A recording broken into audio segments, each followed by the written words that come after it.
Welcome to our continued review of developmental milestones, focusing now on the preschool period, which covers ages 2.5 to 6 years. We will start with the key physical and developmental milestones. At 3 years of age, a child can typically ride a tricycle. Between ages 3 and 4, they develop the fine motor skills to copy a circle or a cross. By age 4, social engagement matures into cooperative play, and between ages 5 and 6, children can usually print their own name. Next, we explore cognitive development through the lens of Piaget's pre-operational stage. This stage is defined by several key clinical concepts.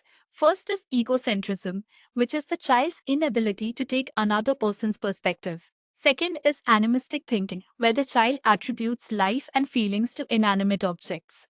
Third is transductive reasoning, where a child sees cause and effect in entirely unrelated events. Finally, there is a lack of conservation, meaning the child does not yet understand that the volume or quantity of something remains the same, even if its form or shape changes. Moving to emotional and social development, a critical milestone is the development of a conscience.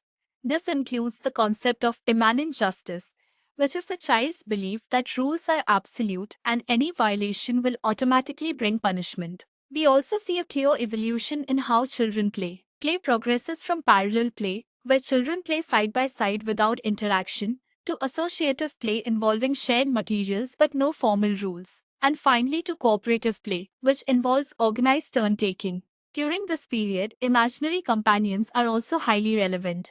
They are present in up to 50% of children and are often associated with higher intelligence. These companions serve functional purpose to relieve loneliness and reduce anxiety. It is important to reassure parents that this is a benign phenomenon that typically resolves by age 12.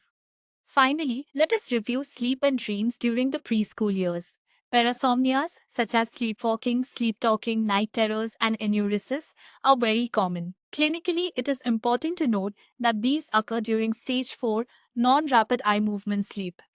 They are generally benign and typically resolve by adolescence. Regarding dreams, children at this age often report themes of being chased or injured. Psychodynamically, these dream themes reflect the child's feelings of dependency and their emerging internal moral conflicts.